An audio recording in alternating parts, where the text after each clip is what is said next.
All right, fellow Freon heads. There's my latest acquisition from a week or so ago, a week and a half. Picked this up off of Craigslist for $25, and it's a 7,500 BTU JCPenney air conditioner made by GE, as obviously given away by the spine fin. It's a 7,500 BTU unit. 860 watts, equals out to about 8.7 EER. So pretty efficient unit for the era 74. My other Gs are down in the 5 range, 6 range. So this is significantly more efficient. This has got the fan only setting on the thermostat. It's got open and close for the vent, which just operates the little exit damper there, and then you've got just high and low cool. So in this one it's pretty basic, just the 2 settings, the fan only, instead of having the separate fan settings. It was definitely in relatively good shape for the age. It wasn't too beat up.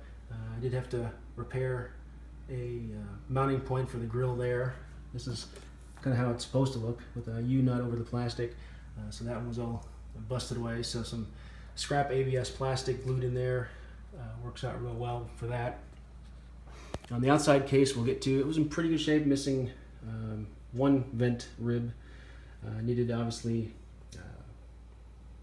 some side curtains. They were totally shot. Unfortunately, the originals were a dark brown, kind of that mocha color that matched obviously the case of the unit, and you can't get the originals anymore, so you have to pick up the generics, which are a lot lighter. They go with the newer units, so it doesn't really match too well, but it obviously works just fine. I did end up repainting it. I did have it in the window for a little while and took it back out.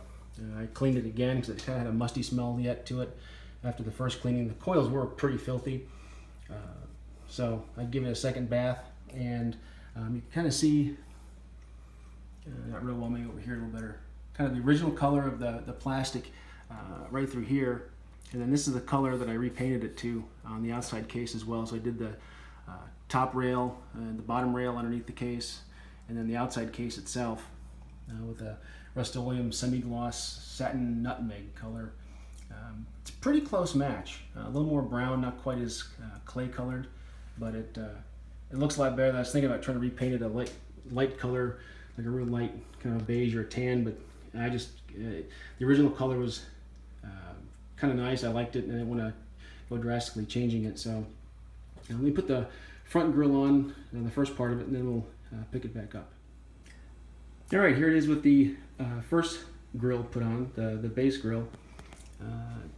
Mounts down here at the bottom, and you can see there's a couple of chunks of plastic missing out of there. This thing, they said it was beat up a little bit where it mounts on that side as well as that side. So again, some scrap ABS plastic glued in from the back side and re-drilled. There's some standoffs in there that are also need to be glued back together, but pretty much the grill was just kind of flopping around on there when I got it. There's the U-nuts on each side for the secondary grill, which holds the filter on. And then again, there's your control panel. We've got up and down with our vents here, and then each section has a individual adjustment for direction left and right.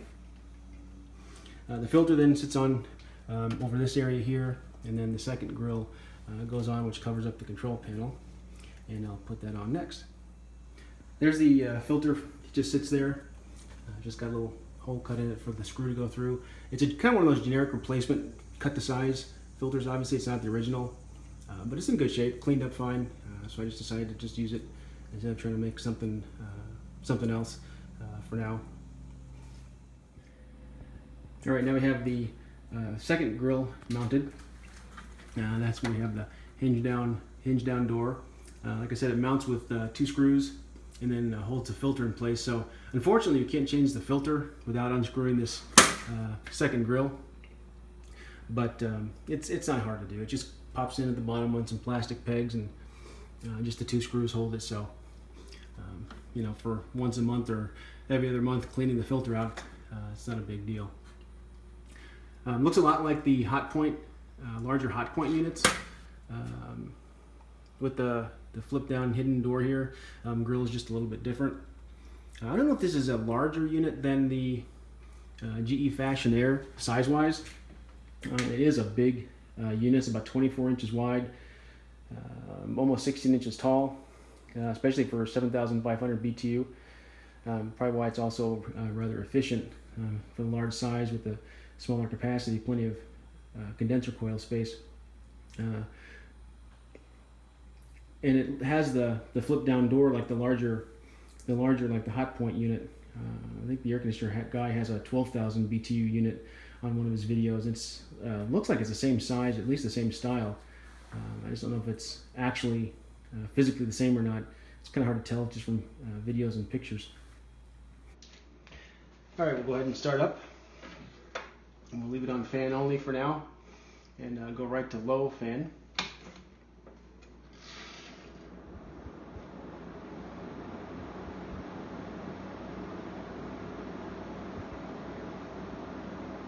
Low fan is quite quiet, especially for this large of a unit. Would make a good bedroom unit, although it's probably a little bit too big for a small room. If you had a big bedroom, it'd be all right. But it's definitely quiet enough. And then we'll go up to high fan. Really move some good air on high. Still fairly quiet. Back down to low. And then we'll start the compressor up.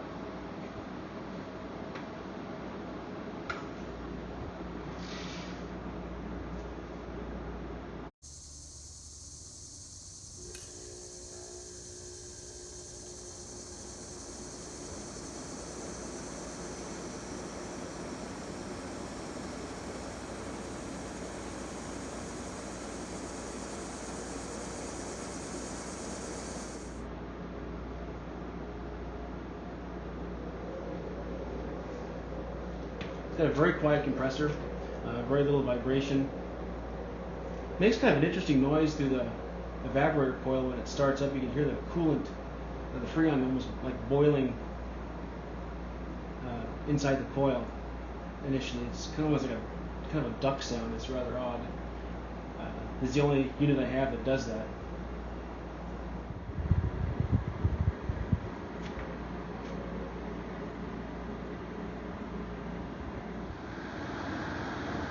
All right, here's the back. See the fan running inside there. I did give the fan and the kind of the inside back panel a coat of just clear, flat coat paint, just to kind of take away some of the weathering. Just a really kind of a light dull gray.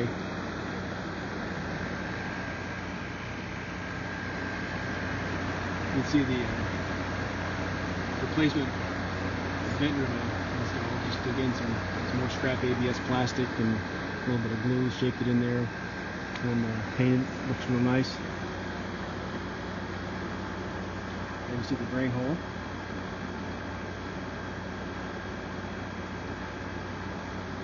I just stuck that little binder clip piece in there to keep the drips from channeling back along the bottom of the case. It just makes them drip out the hole where they're supposed to. But real nice quiet running unit outside. I really can't hear a whole lot of compressor noise either.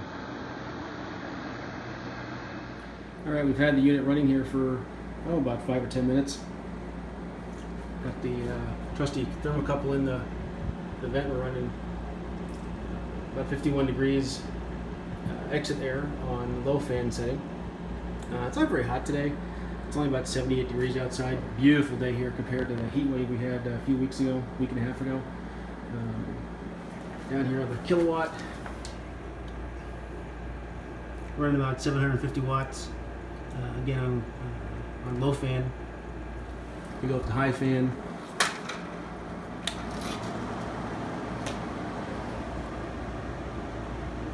here around about 780 watts, 775. It is interesting that the high fan will initially run a little bit higher wattage, but then after it runs a few minutes, it actually comes back down again. So in certain cases, low fan and high fan almost run the same watts because the high fan is more effective at bringing down the head pressure on the condenser outside, particularly when it's hot or you're running with the coolant condensate, I should say, draining out of the drain hole versus evaporating from on the coils. It makes a difference letting that condensate evaporate, and then the high fan brings that head pressure down even further. So you can see now we're only about 10-12 watts over where we were on high fan. So it's just an interesting, this again, the only unit I have that'll do this is obviously is this one, where high and low fan almost have the same power consumption. The fan runs less, but then the compressor runs more watts. And back up to our exit air, a few degrees higher. Inside here it's about 74 degrees, so about 20 degree delta on high, a little bit better on low. This does not blow ice cubes like my little Portacool I have, or my old 1965 GE Thinette. That one runs about 48 degrees exit air. Doesn't move as much air, but it blows some seriously cold air. But it also uses 1,000 watts to do it. So and it's only 6,000 BTU with about 5.7 EER. So this one is far more efficient than that one, and it's only about 9 years newer. So it's kind of a pretty interesting evolution of air conditioner design and performance in just those short 9 years. When this air conditioner was built, I wasn't even in kindergarten yet, so I was close, but not quite in kindergarten. So it gives you a little idea of how old this thing is and how old I am for that matter. About a week and a half ago, when it was 95, 96 degrees, and it was running right around 850 watts, 840 watts. Running it with the plug installed in the case saves actually about 30 to 40 watts of electricity. So when you're evaporating the condensation on the condenser coil, it about a 5% reduction in energy compared to running it with the condensate just draining out. So